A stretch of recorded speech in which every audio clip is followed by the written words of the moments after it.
Well, basically, they've been charged with breaking the Premier League's financial fair play rules around 100 times over a 9-year period, which starts in 2009 and goes on until 2018. And you have to bear in mind that during that period, Manchester City won the Premier League title 3 times.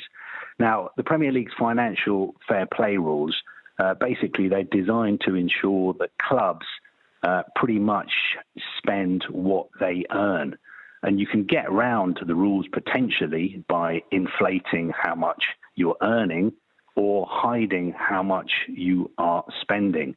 And according to the Premier League, the Manchester City allegedly broke rules over 9 seasons. They didn't provide accurate financial information. Allegedly, they did not fully disclose the financial remuneration that was made to one of their managers over a 4-year period. That is the suggestion that there was a secret contract. So one of their managers was actually getting paid much more than was officially stated. The Premier League also alleged that Manchester City didn't comply with UEFA's financial fair play rules over a 5-year period. And they also alleged that Manchester City have not fully cooperated with the Premier League's investigation. So, I mean, this is a very, very serious matter for Manchester City. In the past, when they've been investigated by UEFA, they've always insisted that they have done nothing wrong. In February 2020, they were banned by UEFA from European competition for 2 seasons and also fined 30 million euros. They took that case to the Court of Arbitration for Sport. The ban was overturned. The fine was reduced to 10 million euros. And at that CAS hearing, the panel found that most of the breaches alleged were not established or were time barred, which effectively means that they happened too long ago for UEFA to be able to do anything about them. Now, crucially, Premier League rules do not include a time bar. So when Manchester City defend themselves, they cannot say these alleged offences took place too long ago for you to be able to do anything about them. I've heard all of that, Kaveh, and thanks for clarifying it. My mind immediately goes then, what could the ramifications be for City? Some areas at the moment are reporting it could be a points deduction. Would that be a current points deduction? Because a historic one would have all sorts of implications, wouldn't it? Yeah, I mean, I think according to the Premier League rules, it can be a points deduction, or there's even the threat I've seen mentioned of expulsion from the Premier League. I think that would be an extreme punishment.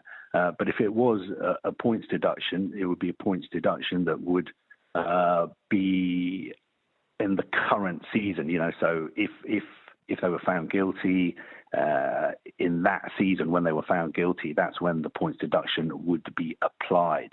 Now, I don't think it's going to be anything that's going to happen very, very quickly. So I would discount the chances of anything happening this season. This investigation has already been going on for 5 years.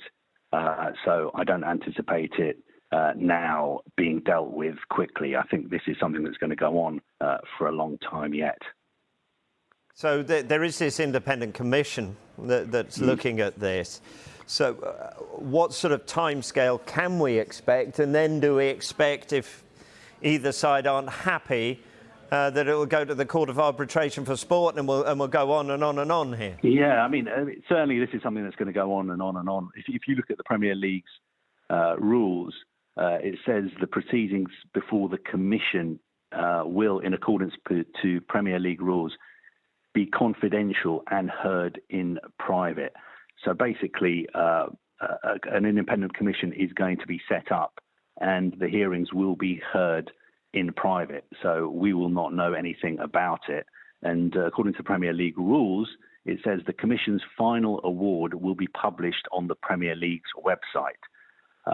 So we have no indication of how long this will take. we will not be able to report on what is happening, and we will only find out the final decision when it's published on the Premier League's website.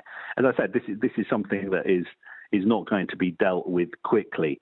And you have to bear in mind, the only reason that this all came to light, these alleged breaches, was, when is it now, 5 years ago.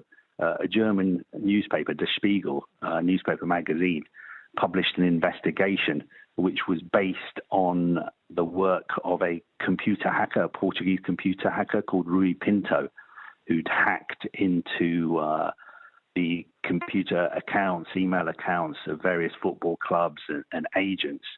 And it was this story in Der Spiegel based on these hacked emails that started the UEFA investigation into Manchester City, which also led to this Premier League investigation into Manchester City.